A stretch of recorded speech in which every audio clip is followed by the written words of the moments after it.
Nossa aula de hoje é medidas de posição e dispersão. Geralmente, nós damos os exemplos voltados para a química, que é a nossa área, né? Retomando os conceitos das aulas passadas, nós temos uma população, extraímos uma amostra representativa da população e estudamos dessa amostra alguma característica, que é uma variável. Por exemplo, a população pode ser o Rio João Leite.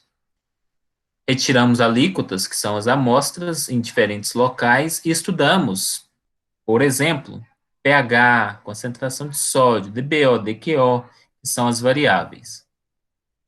Mas nós poderíamos ter também pellets de omeprazol fabricados pela empresa farmacêutica A em certo dia, é a nossa população.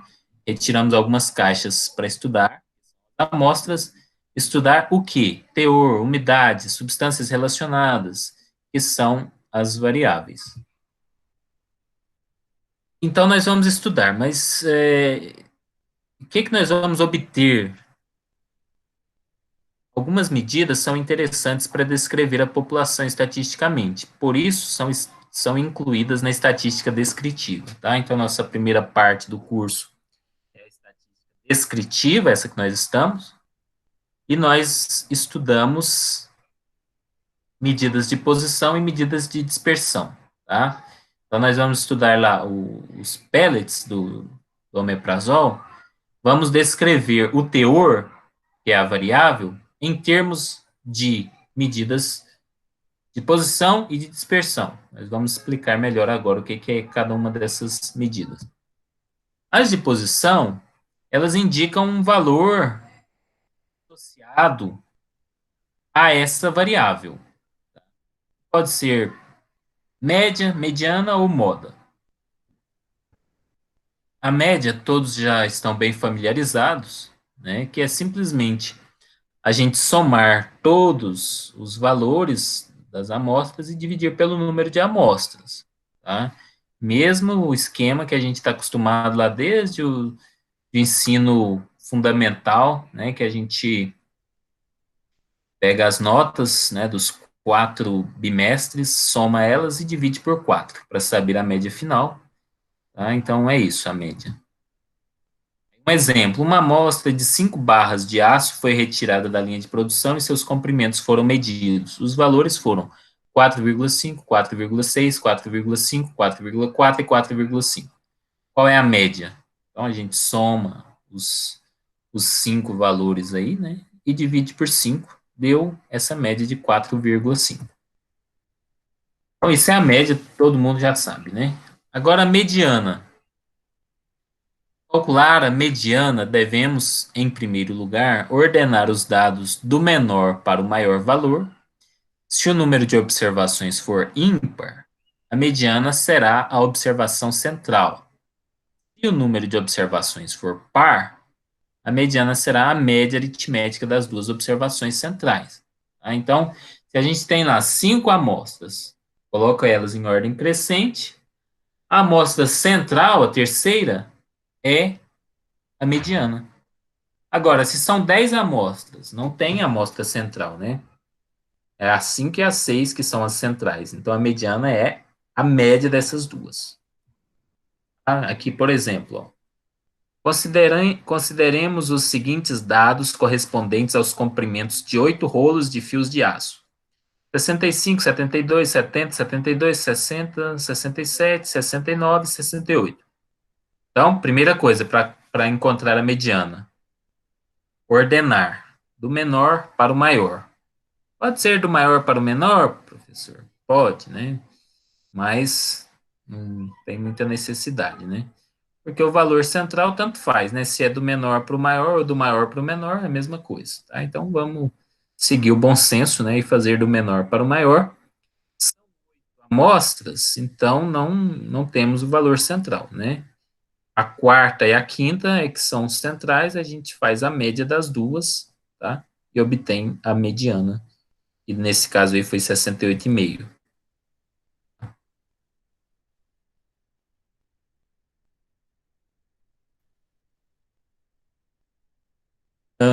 Então, a mediana é isso, ordena o valor central é a mediana. Se não tiver valor central, né, no caso de amostras pares, é a média dos dois valores centrais. A moda. Se alguma coisa está na moda, quer dizer o quê? Que sempre que tem várias pessoas usando aquele adereço que está na moda ou aquele penteado. Professor, Pode falar. o senhor está passando slide? Pô, vocês não estão vendo?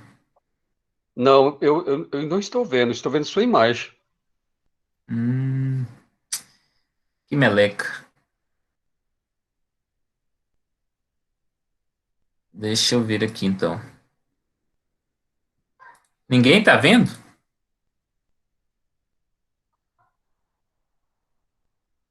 Ué, então é porque você tem que clicar aí em outro lugar, tá?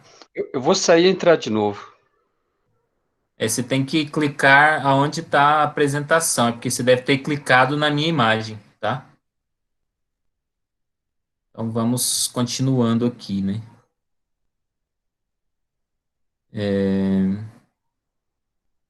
Estou apresentando, tá aí. Então, a moda é o valor que mais se repete, tá? Intuitivo, né? É, deixa eu ver aqui se alguém está falando alguma coisa. Onde está a aula?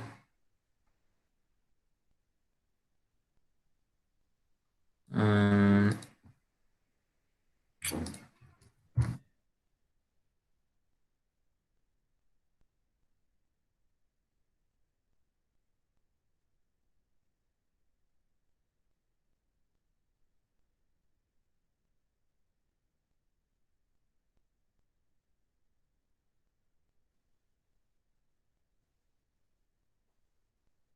duro de ficar entrando fora da hora é isso, né?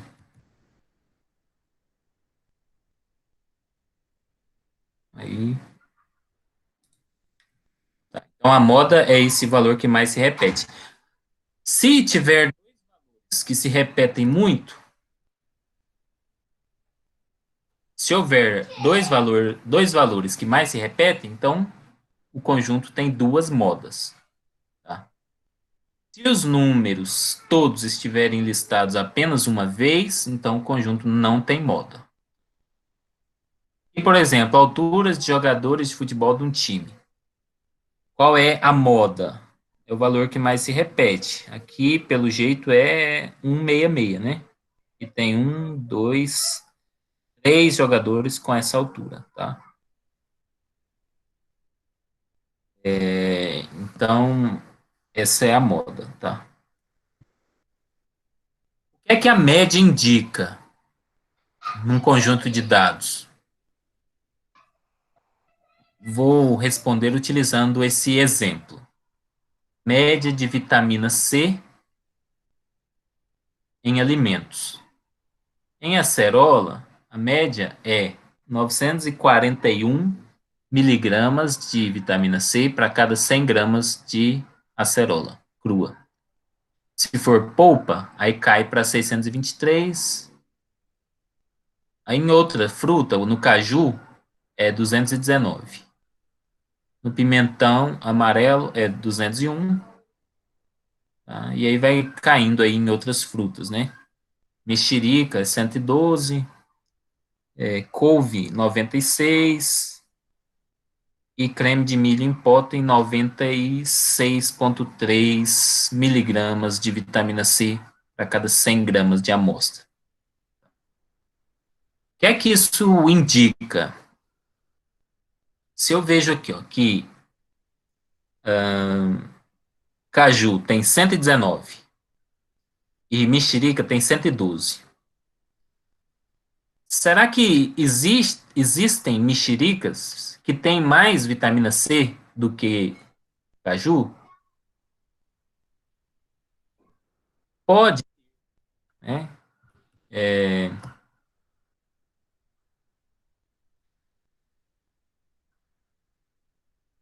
É claro que pode ter. Vou repetir aqui, João Antônio, vi sua pergunta aqui agora só. Podem ter, na média, caju tem mais vitamina C que a mexerica, mas, porém, né, algumas mexericas vão ter mais vitamina C que alguns cajus. Então, a média é essa visão geral, tá? Por exemplo, qual é a população que tem altura maior? Americanos ou brasileiros? Americanos, é claro, mas tem brasileiros que são mais altos que americanos, né? E então, mas numa visão geral, os americanos são mais altos. Então, a média é essa visão geral, tá? Então, recapitulando lá, né, as três medidas de posição. Primeiro, a média, que é esse conceito que todos estão acostumados, soma tudo e divide pelo número de elementos. Tá? Essa é a média. A mediana, a gente organiza os dados em ordem crescente. O valor central é a mediana. Se for ímpar, né? Se for um número ímpar de amostras, tá? Um número ímpar de elementos. Se são 5 amostras, o valor central, quer dizer, a terceira amostra, organiza em ordem crescente, né? Então, o valor da terceira amostra é a mediana. Se for par, por exemplo, 10 elementos, 10 amostras, então não tem valor central, né? Então, tem os 5 e os 6 que são os valores centrais. Eu pego esses dois valores, tiro a média deles, essa média é a mediana, ok?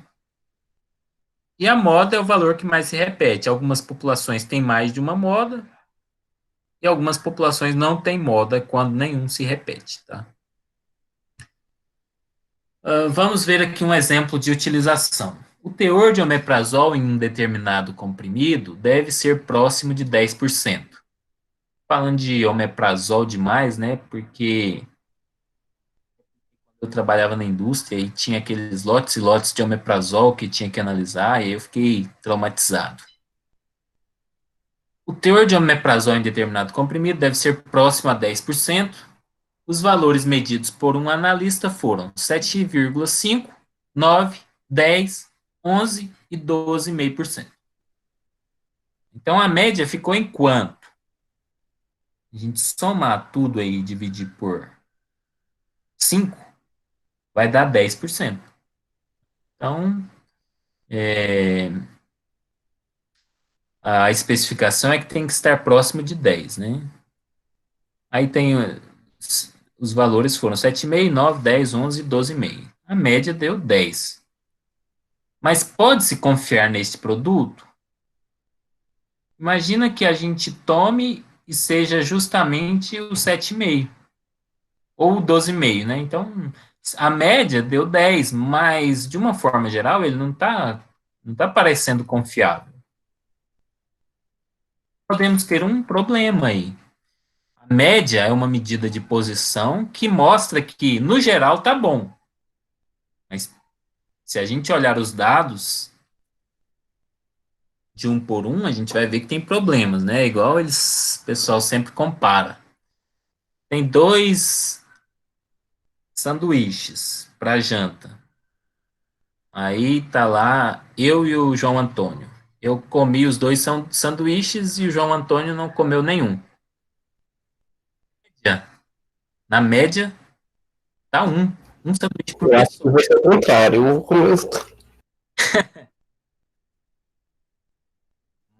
Na média, deu um sanduíche por pessoa, mas tem um problema, que o João Antônio tá com fome, né? Então, a média só não é suficiente. Então, a gente poderia fazer tanto essa pergunta, ó, pode-se confiar neste produto, ou como pode-se confiar nesta análise? Porque talvez seja o produto mesmo que esteja heterogêneo, tá? Mas pode ser a análise que não está homogênea. Então, o que que a gente teria que fazer para tirar a dúvida? Se é o produto ou se é o analista que está com problema? Ou o método de análise? Teria que homogeneizar, né, várias amostras, coloca todas em um mesmo becker e homogeneiza bem. Você pode triturar lá com o almofariz, né, e o pistilo, e homogeneiza bem, e depois tira alíquotas, tira 5 alíquotas, né, 5 porções dessa amostra homogeneizada e analisa.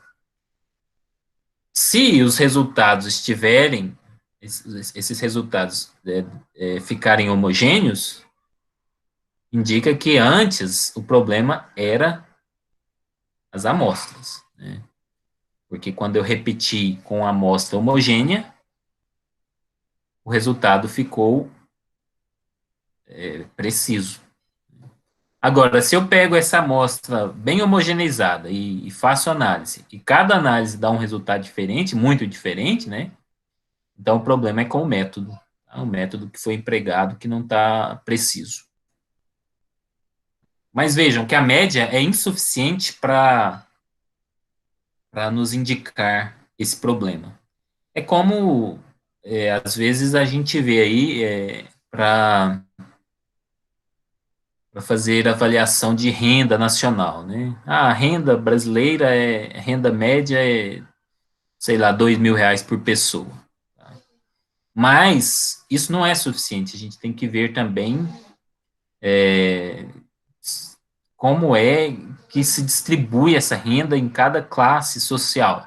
Aí sim que a gente vai ver o problema, a gente vai ver que grande parte da população ganha muito menos do que isso, né? Então, como é que a gente lida com esse problema de a média não ser suficiente? A gente precisa conhecer outra medida, que é a dispersão dos valores. A diferença que existe entre alguns e outros elementos da mesma amostra. Tá? Então, precisamos de conhecer medidas de dispersão e não só de posição. A média, mediana e moda são medidas de posição. Mas são insuficientes para descrever bem uma amostra, então nós precisamos de medidas de dispersão. Temos aí as principais: amplitude, variância e desvio padrão. Vou explicar cada um deles em separado. A amplitude é definida como sendo a diferença entre o maior e o menor valor do conjunto de dados. Exemplo, qual a amplitude desse conjunto de dados?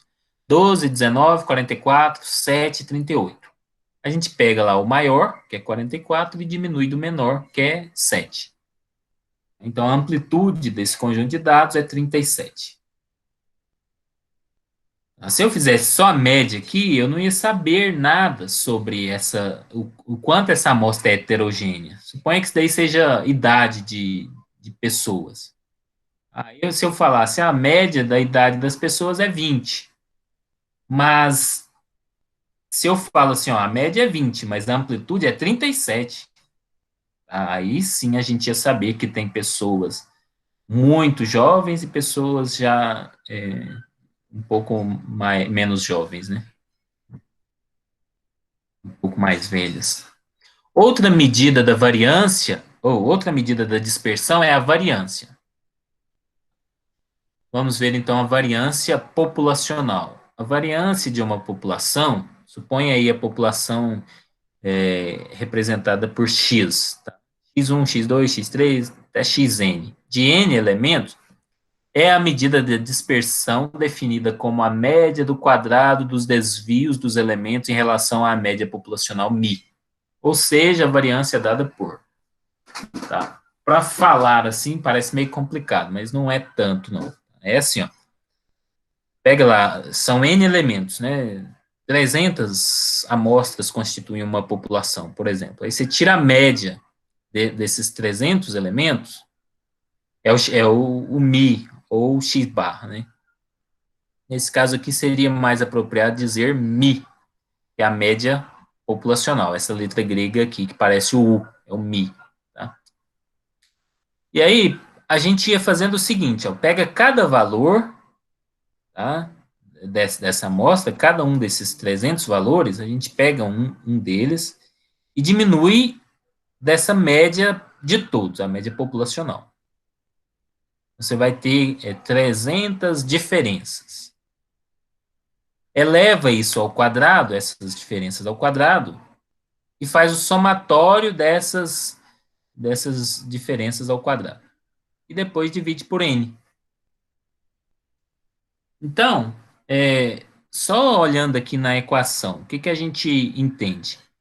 Se os dados forem muito diferentes da média, o que, que vai acontecer? Nós vamos ter uma variância alta. A variância é representada aqui por sigma ao quadrado. Tá? Sigma ao quadrado é a variância da população. Então, se os dados são muito diferentes entre si, a variância é alta, porque né, cada valor lá que eu tirar da média vai dar um valor alto aqui, e eu elevo ao quadrado e faço somatório, né? Então, variâncias altas são, nesse caso, em que a amostra é heterogênea, a precisão dos dados é pequena. Tá? Agora, quando todos os dados são muito parecidos entre si, eu tiro a média também é parecida com os dados. Se a gente diminuir lá cada valor, né, diminuir da média, vai dar um valor pequeno, então a variância no final das contas é pequena. Geralmente, na química, né, a gente trabalha não com a população inteira, mas sim com a amostra. Tá? Então, a variância amostral é o mesmo cálculo, mas em vez de dividir por N, a população, a gente divide por N. Em vez de dividir por N, a gente divide por N menos 1. E aí, então, a gente obtém a variância amostral. Tá? Então, a variância amostral pega cada valor, diminui da média total aí, né, das amostras, eleva ao quadrado, faz o somatório de tudo isso e divide por N menos 1. Então, a variância quando é populacional, é sigma. Geralmente é essa a regra. Quando é população, a gente usa letras gregas. Quando é amostra, a gente usa o nosso alfabeto normal aí, né?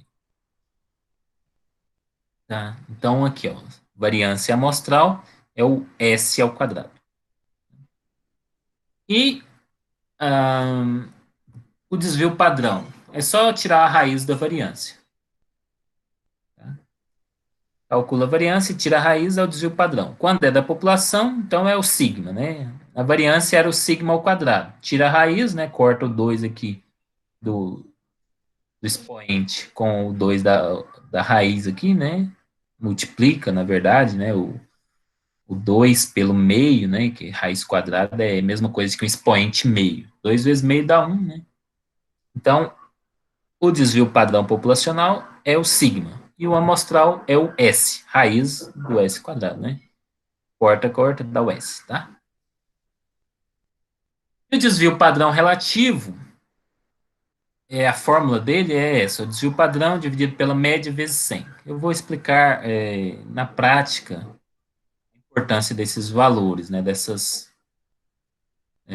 medidas de dispersão, tá?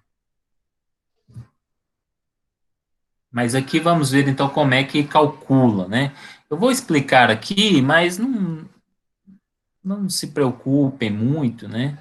Preocupem-se apenas em entender, tá? Mas quando a gente vai calcular mesmo esses valores, né? A calculadora científica já facilita a nossa vida, ou o Excel facilita ainda mais, né? Mas é importante a gente entender como é que faz o cálculo. Então, suponha que eu tenha aí essa amostra contendo esses valores, ó, 9, 7, 5, 3 e 2. Pode ser 5 notas, né? 9, 7, 5, 3 e 2. A média é 5,2. Mas só a média é insuficiente, como nós explicamos, né? Só a média é insuficiente para descrever a população. Então, eu quero saber qual é a variância, ou o desvio padrão. Então, como é que a gente faz? Tá aqui os valores, ó, são esses 5 valores. A média é 5,2. Então, lembrando lá da fórmula da variância, ó. Variância amostral. Pega cada valor, diminui da média, eleva ao quadrado. Depois soma todos esses quadrados e divide por n menos 1.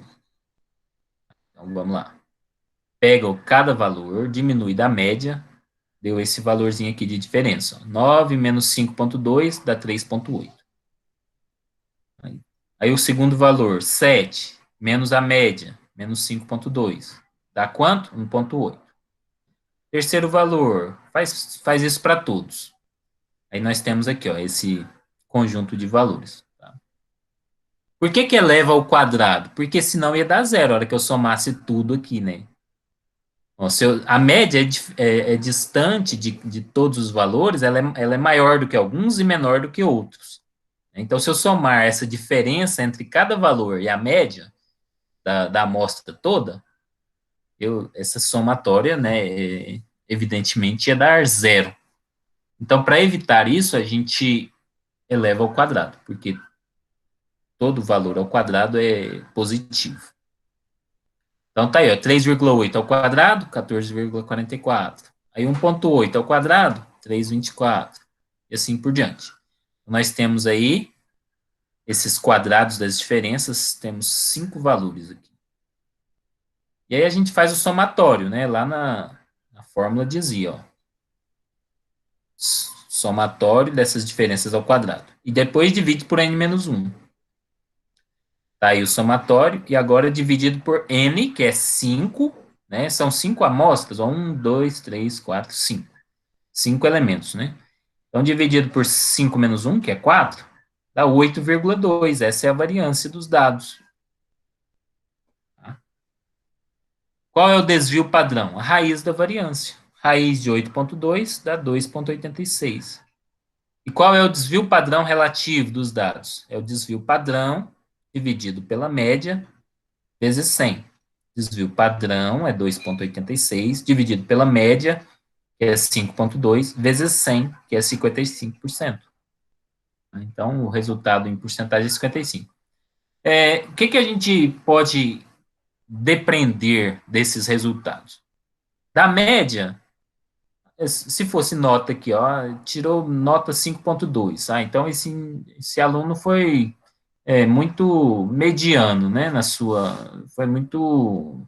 foi baixa a sua média, né? E da variância? A variância, ó, o melhor para avaliar, assim, com o tempo a gente vai ficando mais treinado de ver, se a gente vê a média e vê a variância, ou vê a média e vê o desvio padrão, a gente já sabe se os dados são muito discrepantes entre si ou não. Para mim, que já estou mais acostumado, eu já vejo aqui, ó, a média é 5,2, desvio padrão é 2,86, né, que é mais do que a metade da média, né? Então, sabemos que há uma grande flutuação dos dados. De uma forma geral, se o desvio padrão deu aqui 55%, é uma flutuação muito grande. Então, quer dizer que esse aluno é com uma média de 5 e teve uma flutuação muito grande. Provavelmente ele começou bem, estudou e tal, e depois começou a ser mais relapso. Então, as notas dele foram muito variáveis. Diferente, por exemplo, se a gente tivesse um aluno lá que tira 5, 6, 5,5, 6,2, e aí a gente obtém a média também 5,2, mas o desvio padrão relativo dele não ia dar tão alto, ia dar 5% ou 10% no máximo, né? Então, é para isso que serve o desvio padrão. A variância, geralmente, o mais importante mesmo que a gente usa é o desvio padrão ou o desvio padrão relativo. Tá? A variância não representa muita coisa para a gente, não, porque ela está ao quadrado. Ela é um valor ao quadrado. Tá? Se é teor que eu estou analisando lá em gramas por ml, aí a variância ela é grama ao quadrado por ml ao quadrado. Né? Não faz muito sentido para a gente. Agora, o desvio padrão, ele já está também com a mesma unidade de medida da média. Tá? Então, ele é mais intuitivo. Vamos ver aqui, ó. 3 conjuntos de dados para a gente entender melhor essa questão aí da diferença que as medidas de dispersão podem nos oferecer. Tá? Tipo, o que é que elas nos indicam um conjunto de dados. Nós temos aqui, ó, teor de um lote que foi feito pelo analista 1 e o teor que foi feito pelo analista 2. Analista 1 encontrou esses resultados: 97, 101, 103, 99. E o analista 2, 99,7, 100,1, 100,3 e 99,9. Se eu fosse me fiar apenas pela média, eu diria que os dois analistas são igualmente bons, né? Suponha que o resultado verdadeiro aí seja 100 para essa amostra, né? Então, eu diria, os dois analistas obtiveram 100% aí no resultado, né? 100 miligramas por ml, sei lá, 100 gramas por litro. Mas, quando eu vou olhar a flutuação dos dados, só de olhar aqui eu já vejo, ó, esse analista 1, ele flutuou muito mais, ele foi 97, depois 103.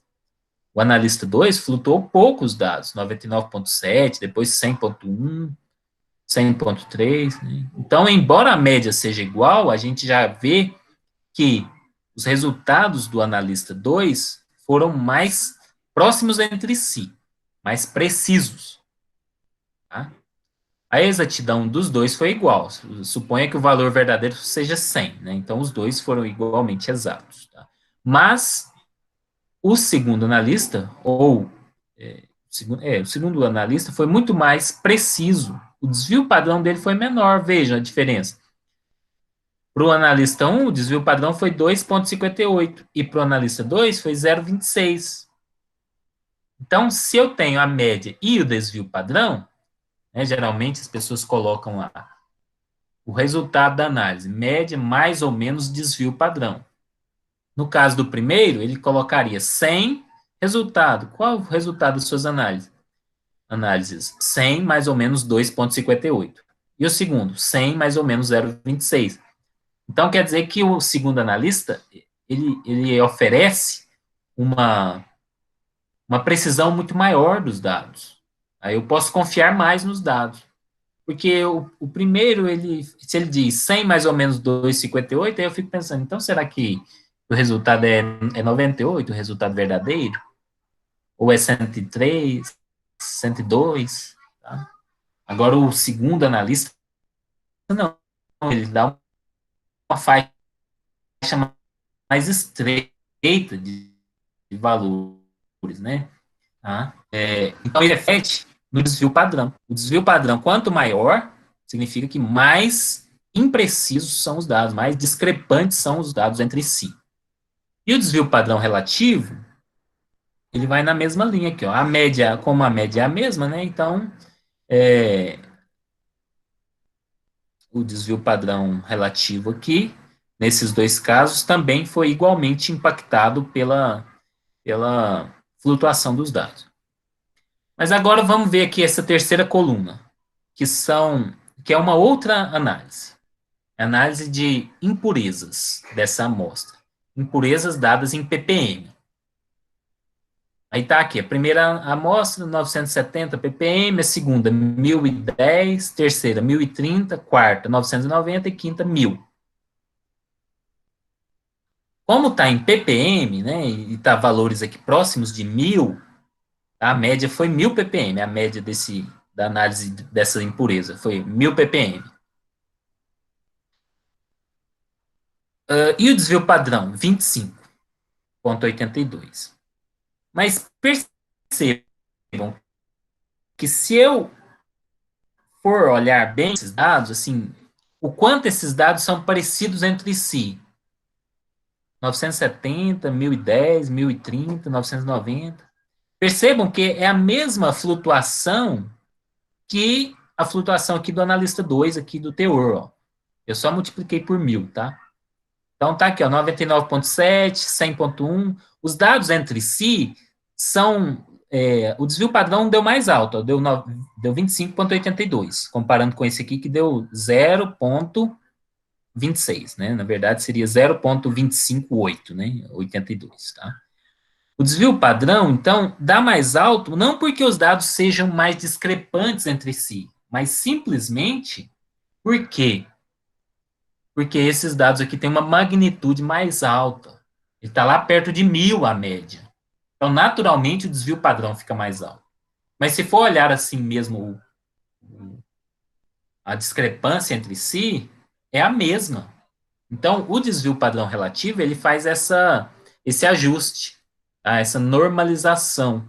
Tá? Então, o desvio padrão relativo é o mesmo aqui, ó, na verdade, eu estava confundindo aqui. Esses dados são os mesmos em relação ao analista 1, aqui, ó, eu multipliquei por 1 os resultados aqui do analista do 1. 970, 1010, 1030, 990 e 1000, tá? Então, percebam,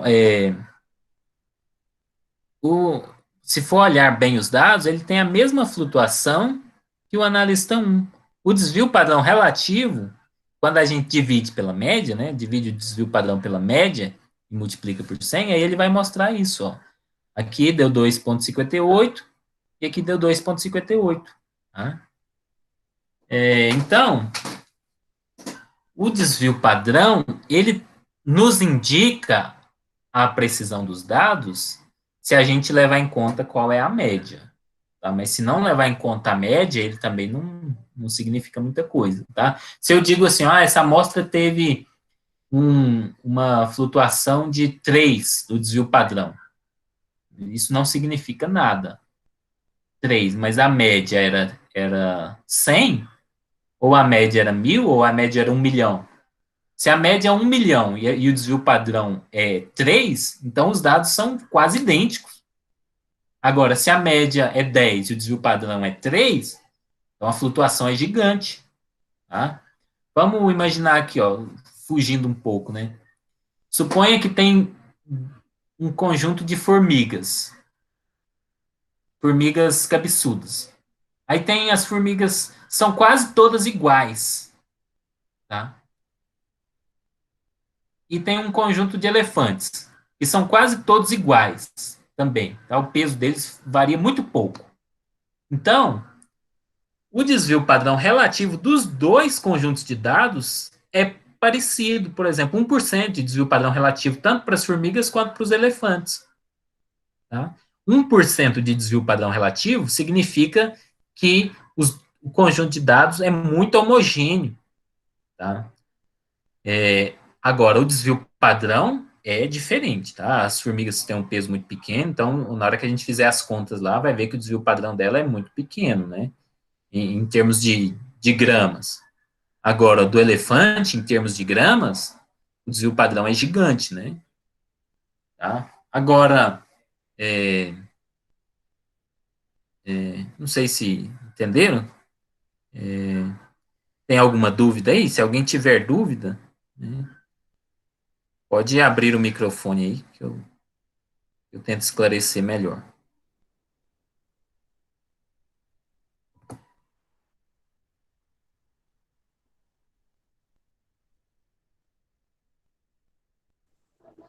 Professor,